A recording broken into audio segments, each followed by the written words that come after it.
The fog rolled in from the Pacific Ocean, a familiar ghost, blanketing the coastal town of Mornington, Oregon, in its customary morning shroud. Frank Sanders stood at the window of his daughter's bedroom, his reflection a pale, tired specter in the glass. He watched as the mist swirled around the distant stoic finger of the lighthouse point, blurring the line between sea and sky. The scenic beauty of this small town, with its thick ancient woods and dramatic cliffs that crumbled into the churning sea, had once been a source of profound comfort. For the last 22 years, since the day Alicia had vanished, it had been a prison of memory, each familiar view a fresh stab of pain. He turned from the window, his gaze sweeping across the room, a perfect, heartbreaking diorama of 1990. Everything was exactly as Alicia had left it that bright spring day, just weeks after her high school graduation. Faded posters of bands he'd never liked still clung to the walls, their youthful faces mocking the passage of time. Her desk remained a shrine to a future that never was, organized with textbooks and notebooks, their pages filled with a confident, looping script that spoke of dreams and certainties. Her closet, a silent testament to a life interrupted, was still full of clothes that hadn't been worn in over 2 decades, their styles a time capsule of a forgotten era. "It's time," he whispered, the words tasting like rust in his mouth. The sound was swallowed by the room's oppressive silence. He was recalling the conversation with his wife, Elaine, the previous night. A conversation spoken in the hushed, weary tones they'd adopted over the years. A language forged in shared, unending grief. They had finally, agonizingly agreed. After 22 years of clinging to a phantom limb of hope, a hope that had become more poison than balm, they had to accept that Alicia was never coming back. Today was the day they would dismantle the shrine. They would sort through her belongings, donate what could be useful to children in need, and move the rest, the sacred relics of her girlhood, to the attic, a burial of sorts. Frank slid open the window, and a gust of damp, salty air, heavy with the scent of pine and decay, disturbed 2 decades of settled dust. Motes danced in the weak morning light, tiny particles of a life suspended. He sneezed, a sudden, violent sound in the hallowed quiet, and wiped his watering eyes. He moved to the closet and began the grim task, his hands feeling clumsy and intrusive. Each item was an artifact, a trigger for a memory that was both exquisitely sweet and agonizingly sharp. Her favorite blue sweater, worn soft with love, still held a faint imaginary scent of her perfume. The seafoam green dress she wore to her junior prom. A night he remembered her floating down the stairs like a princess from a fairy tale, her face luminous with excitement. The faded jeans, with the colorful, slightly crooked patches, she had painstakingly sewn on herself, a small, defiant expression of her individuality. He worked methodically, his movements a defense against the overwhelming tide of grief that threatened to pull him under. He created 3 piles, 3 neat categories for a messy, unfinished life: donation, storage, keepsakes. When he reached the heavy cardboard box of her school supplies, he faltered. These were not just things, they were the blueprints of her aspirations, the tangible evidence of a mind alight with curiosity. She'd been accepted to the University of Oregon, her heart set on studying marine biology. The ocean she had loved, the vast, mysterious entity at their doorstep, had become the silent, inscrutable backdrop to her disappearance. As Frank sorted through heavy textbooks, with underlined passages and binders filled with meticulous notes, his fingers brushed against a book he didn't recognize. It was thick and heavy, bound in dark blue leatherette, with the high school's crest embossed in silver. Alicia's senior yearbook. A surprising jolt, like a low-grade electric shock, went through him as he realized he had never once looked through it. In the raw, chaotic days that bled into months and then years after she vanished, the thought of seeing her smiling face, frozen in time alongside classmates who had gone on to build careers, marry, have children, to live, was an unbearable cruelty. Neither he nor Elaine could face it. Now, it felt different. The sharp edges of grief had been worn smooth by time, leaving a dull, constant ache. He sat on the edge of her single bed, the mattress groaning under his weight as if in protest. The yearbook felt significant in his hands, like a sealed chapter of his daughter's life he was finally being permitted to read. He opened it, the scent of old paper and printing ink rising to meet him. He flipped through the glossy pages, a parade of youthful, hopeful faces blurring past until he found her. Alicia's senior portrait. Her smile was so bright, so full of unbridled, innocent hope, that it sent a familiar, sharp jab of pain through his heart, a physical sensation he knew all too well. 22 years, he whispered, his calloused finger tracing the curve of her cheek on the page. I need to learn how to keep you in my heart without this pain, sweetheart. His eyes drifted to the photo beside Alicia's, her best friend, Amy Davidson. The two of them, side by side, forever 18, their arms linked. Amy's face brought a cascade of warmer memories, the sound of their infectious giggles echoing from this very room during countless sleepovers, the sight of them at the dinner table, heads bent together, whispering secrets behind their hands. Frank realized with a pang that he hadn't heard anything about Amy in years. After Alicia vanished, Amy had been a fixture in their house, a shared vessel of grief. Her presence a comforting, painful reminder. But eventually the visits dwindled and then stopped. Another loss in the devastating wake of the first. Curious, he flipped to the section with individual student profiles. Each senior had a page with a short, earnest biography and a collection of personal quotes. He found Alicia's page, her words a bittersweet echo from a time when her life was a blank canvas awaiting its masterpiece.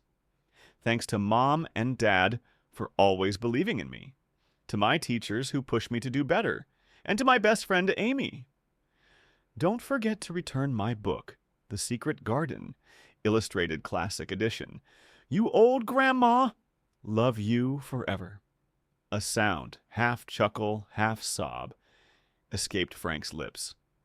The light-hearted jab at Amy was so typical of their friendship, a small, perfect piece of her personality, preserved in print like a pressed flower. He turned the page to find Amy's profile, reading about her dreams of becoming a journalist, of traveling the world. Her bio spoke of drive, of following your dreams, of standing up for yourself. Frank's mind snagged on the book Alicia had mentioned, The Secret Garden. It had been her absolute favorite since childhood. She'd collected different editions, treasuring the story of grief, rebirth, and the discovery of hidden beauty. Had Amy ever returned it? He scanned the shelves in the room, then sifted through the boxes again. He couldn't recall ever seeing that specific illustrated copy among Alicia's things. Driven by a sudden, inexplicable need, a tiny flicker of purpose in the vast emptiness, Frank took the boxes of books out to the living room. The dust in the bedroom was becoming oppressive, making his eyes water and his nose run. He methodically emptied them, arranging books and magazines on the coffee table and floor. There were fantasy novels with dog-eared pages, dense science textbooks, and stacks of nature magazines. But no illustrated edition of The Secret Garden. He wondered if Amy still had it after all these years. On a whim, he picked up the yearbook again and flipped to the back, to a section where students had scrawled messages and contact information in an array of colored inks. Amy had scribbled her phone number with a note, Call me anytime, BFF. Frank reached for his phone and dialed the number, not really expecting it to still be in service after more than 2 decades. As anticipated, a crisp, automated voice informed him the number was no longer in use. He sighed, a small flicker of something he hadn't even realized was hope dying within him.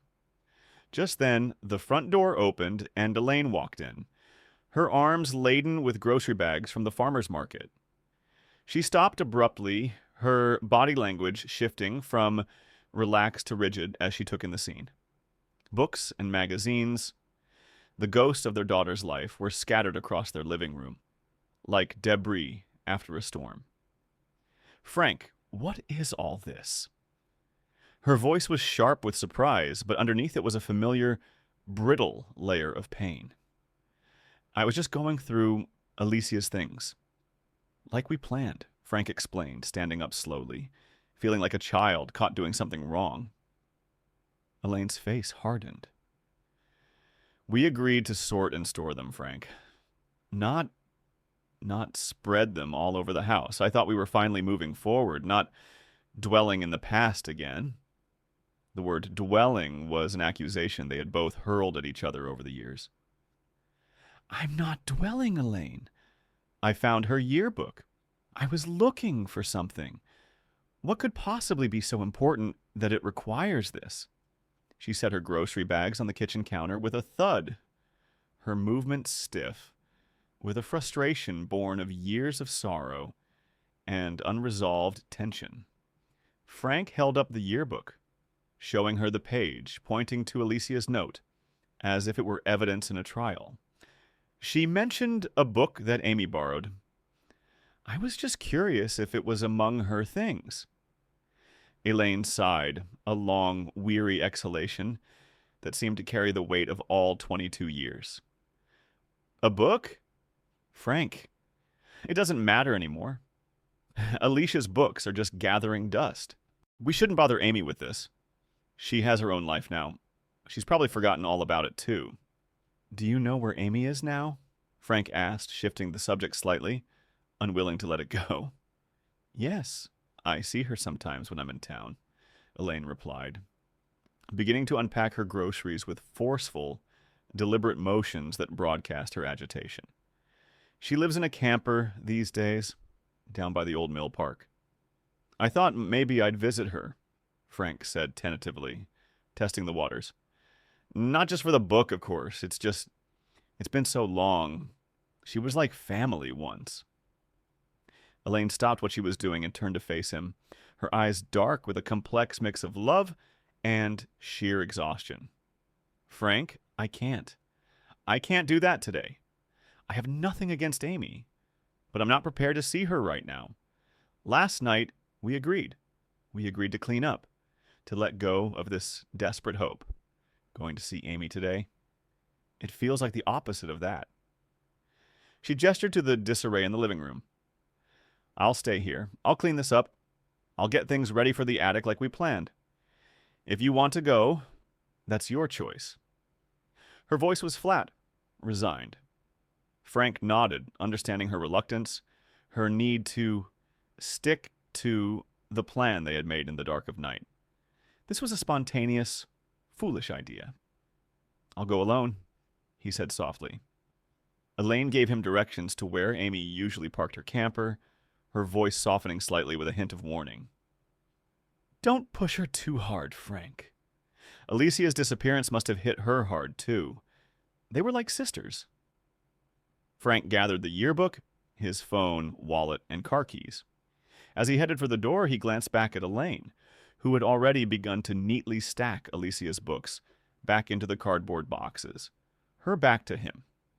He felt a sharp pang of guilt for leaving her with the emotional and physical cleanup, but something was pulling him toward Amy, toward an answer to a question he hadn't even fully formed yet. The door closed behind him as he stepped out into the misty Mornington morning. The yearbook clutched tightly against his chest, like a shield or a map to a forgotten land. The winding coastal roads led Frank away from the town center to a modest camper park overlooking a wooded ravine. He parked his car and surveyed the dozen or so campers. He spotted a man washing the windows of his RV and approached him. "Excuse me," Frank said. "I'm looking for Amy Davidson." The man pointed toward a small, older, blue and white camper at the far end of the lot. "That's Amy's place. Nice lady. Keeps to herself, mostly." Frank walked over. It was a modest but well-maintained home, with a single potted geranium by the door. He took a deep, steadying breath and knocked. After a moment, the door creaked open. A woman in her early 40s stood there, her blonde hair streaked with gray, her face etched with the subtle lines of a life lived. She looked at Frank with polite confusion. "Can I help you?" Frank felt a jolt. Of course, she wouldn't recognize him. "Amy," he said, his voice gentle. "It's Frank Sanders, Alicia's father." Her eyes widened, and a storm of emotions passed over her face. Shock, deep-seated sadness, and a surprising warmth. "Mr. Sanders, oh my goodness, Please, come in." She stepped back, and Frank climbed into a compact but cozy living space. "Please, sit down. Would you like some coffee?" she asked, gesturing to a small dining nook. "Coffee would be nice, thank you," Frank said. As she prepared it, her movements were deliberate, as if she was giving herself time to process the ghost at her door. "What brings you here after all these years?" she asked, placing a steaming mug before him. Frank pulled out the yearbook. "I found this today while cleaning out Alicia's room." Amy's eyes fixed on the book. "I remember this," she said softly. Frank opened it to Alicia's profile. "I was curious about this book she mentioned. Did you ever return it?" A sad, tender smile touched Amy's lips. I was such a forgetful girl." She got up, and from a cabinet, she pulled out a worn copy of The Secret Garden. "I kept forgetting, and then, after she disappeared, I couldn't part with it. It's the last thing I have from her." She held it with a reverence Frank understood completely. "Would you mind terribly if I kept it?" "Of course," Frank nodded. He took the book she offered, opening it gently. The pages were yellowed, but the illustrations were vibrant. Tucked inside as a bookmark was a folded, torn page from a fashion magazine. Frank unfolded it.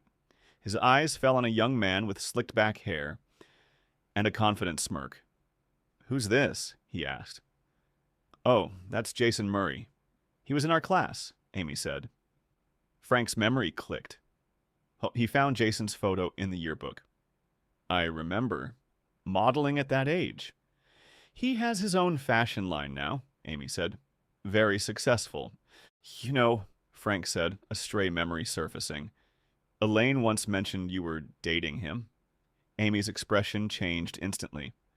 "That's not true. I never even liked him. He was actually close with Alicia for a while." This was a bombshell. "Alicia? She never mentioned him." "It was our junior year," Amy explained. "He had a crush on her, but it didn't last. Once we realized what kind of person he was, we both stayed away." She paused. "Actually, I did see them talking a few times during senior year. They seemed intense. Alicia even asked me some odd questions about him." "What kind of questions?" Frank asked, leaning forward. "She asked if I thought someone like him just needed help to change. If maybe he wasn't as bad as we thought. She even asked me to drive past his house once. I thought it was weird, but Alicia, she always wanted to see the good in everyone. Did the police know this?" "Yes, I told them," Amy confirmed. They questioned Jason. But by then, Alicia was dating Brandon Knox. He was their main suspect. Frank nodded grimly. "Last I heard, Brandon left town." The scrutiny was too much. He looked again at Jason's arrogant face on the magazine page. "Then why would Alicia use his picture as a bookmark?" Amy scoffed. "That was from her favorite magazine. She was furious he got a spread in it. She tore out the page, folded it up, and said there was nothing better for it than to be a bookmark. It was her way of being dismissive." Do you know where Jason is now? Frank asked. Amy picked up her phone. Our high school alumni group just had a reunion last weekend. At his house. I didn't go, but they shared his address. She showed Frank the message. Would you mind sending me that? He asked. They exchanged numbers, and Amy forwarded the information. Do you think Jason might be involved? Amy asked hesitantly. I don't know, Frank admitted. But I need to know why my daughter was secretly asking questions about a boy she supposedly disliked. It just doesn't feel right. He stood up, thanking her. As he left, Amy touched his arm. Please tell Elaine I said hello, and thank you for letting me keep the book. Frank nodded, stepping back out into the afternoon light. His mind, once a quiet sea of grief, was now a storm of new, urgent questions. He sat in his car, the address glowing on his phone. He should go home. He had promised Elaine, but Amy's words, the secret curiosity, it was a loose thread, and he had to pull it. Just a quick drive-by, he muttered, starting the car. 20 minutes later, he was in one of Mornington's most affluent neighborhoods. He found Jason's address, a massive 2-story house, a monument to success. He parked across the street and watched. Jason emerged, walking a woman to her car. As he turned back, his gaze swept across the street and locked onto Frank's car. There was no hiding. Frank got out and walked toward the gate. Jason Murray! Frank called out. Jason's face was a mask of cold hostility. Who are you, and why are you watching my house? My name is Frank Sanders. I'm Alicia Sanders' father. Jason's eyes narrowed. What do you want? He demanded.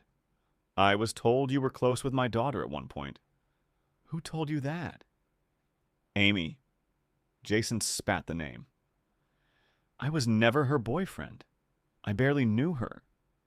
I told the police that back then. I never suggested you were her boyfriend, Frank countered. But Jason was already defensive, his body tense. I have a reputation now. I don't need you dredging this up, he said, turning back to his house. You should leave. I have nothing else to say about Alicia Sanders. Frank stood there, stunned. The reaction was so disproportionate, so violently defensive. It wasn't just annoyance. It was panic. Driving back toward town, he tried to rationalize it, but the venom in Jason's voice echoed in his mind. He was about to turn toward home when an impulse made him turn toward the town center instead. He found himself parked outside the funeral home. He went inside, collected some brochures, and returned to his car. As he opened the door, a flicker of movement across the street caught his eye. It was Jason Murray, walking out of a hardware store carrying a brand new shovel and a small plain wooden box. Frank froze. He watched as Jason walked next door to the floral shop and emerged with a large bouquet of white hyacinths. White hyacinths? Alicia's favorite. A profound, bone-deep chill ran down Frank's spine. This was no coincidence. Without a second thought, Frank started his car and began to follow Jason Murray. Jason drove toward Whitlow Cliff. He turned onto a private drive leading to a small, weathered cottage, perched near the cliff's edge. Frank drove past, parking further up the road behind a thicket of trees. He watched as Jason unlocked the cottage, went inside, and re-emerged with a container of water. He placed it in a small trolley, with the shovel, the box, and the hyacinths. Then he began walking away from the cottage, following a narrow path toward the cliff. An urgent, primal instinct propelled Frank from his car. He moved through the brush, the sound of the crashing waves below, masking his footsteps. The path opened to a secluded overlook. Frank watched from behind a rock formation as Jason selected a spot near the cliff's edge and began to dig. After digging a hole, he knelt and opened the wooden box. A sudden, fierce gust of wind ripped papers from his grasp. Jason cursed, scrambling to collect them before quickly closing the box. He placed it in the hole, laid the bouquet on top, and filled it in. When he was finished, he stood over the mound. Then, in a voice just loud enough for Frank to hear, he spoke. "I think you can hold these memories now, Alicia." The name hit Frank like a physical blow. He stumbled backward, his foot slipping. He caught himself, clamping his hand over his mouth. Jason's head snapped up. "Hello?" he called out. "Is someone there?" Frank remained frozen. Jason took a few steps toward his hiding place, then paused. "Just the wind," he muttered, unconvinced. He gathered his things and left. Frank waited, counting to 100. He emerged, his legs weak, and retrieved the shovel Jason had left by the cottage. He returned to the site and began to dig. Just as his shovel struck the box, a voice behind him made his blood run cold. "I knew someone was out here." Frank spun around. Jason stood a few yards away, his face a mask of pure rage. "You shouldn't have come back." "I heard you say my daughter's name," Frank choked out. "Stop!" Jason shouted, pulling a gun. "Drop the shovel!" Frank raised his hands, but with his free hand, he pulled his phone from his pocket. "I'm calling the police! Go ahead! Shoot me!" With terrifying speed, Jason lunged, knocking the phone from Frank's hand. It skittered toward the cliff's edge. In that split second, Frank kicked out, connecting with Jason's wrist. The gun flew over the cliff. Frank dove, his fingers closing around the phone just in time. He pressed the emergency SOS button. "It's over, Jason!" Frank pleaded. "You don't understand," Jason screamed. "Oh, she betrayed me!" "She was going to ruin me." With a roar, he lunged again, seizing Frank by the throat. Frank gasped for air, the world dissolving into black spots. And then, cutting through the roar of the ocean, came the wail of police sirens. Jason's grip loosened.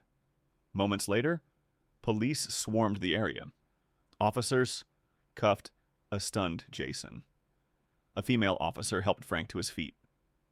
"Are you all right, sir?" "Yes," Frank rasped. "There." He pointed to the hole. "Hurry, he buried a box." "He said my daughter's name." The officer's expression grew serious. "Sanders." "I remember that case. Let me get Detective Ramirez." Frank explained everything as a forensic team carefully excavated the site. They uncovered the flowers, then the wooden box. Detective Ramirez opened it. Inside was a stack of yellowed papers, photos, and a small handmade wool doll. The papers were printouts of text messages, revealing a secret, toxic relationship. When Alicia had finally broken it off, Jason's messages had turned threatening. Then came the photos. Explicit, horrifying pictures of Alicia, taken in the cottage, her face a mask of fear. On the back of one, Jason had written a rambling confession. He wrote that she had refused to talk things out and that he had to stop her. It ended with, "I had to kill you. You'll always be in my heart." Just then, another officer approached, his face grim. "Detective, we found something. About 15 feet from here. Different soil composition. We found bone fragments." Frank's legs gave out. He sank to the ground as Elaine and Amy were called to the scene. They stood together, a small, shattered family, as the team carefully unearthed what was left of Alicia. "She's coming home," Frank whispered, holding Elaine's hand. "She's finally coming home." A week later, a flotilla of boats gathered off the coast. In the lead boat, Frank held a small urn. "Today, we gather to finally say goodbye to Alicia," the minister began. Elaine spoke, her voice clear. "Alicia loved the ocean. She would have loved knowing she'll become part of the sea she so adored." Together, they scattered her ashes. White hyacinths followed. Amy placed the worn copy of The Secret Garden on the water. "Goodbye, my friend," she whispered. Later, Detective Ramirez gave them the final details from Jason's confession. He had held Alicia in the cottage for days. She had refused to come back to him, telling him she finally saw him for the broken person he was. In a rage, he had killed her. That evening, Frank and Elaine sat on their back porch. A framed photo of Alicia laughing on the beach sat between them. "I think we can finally move forward," Elaine said softly, taking his hand. "Not by forgetting her, but by remembering her as she truly was."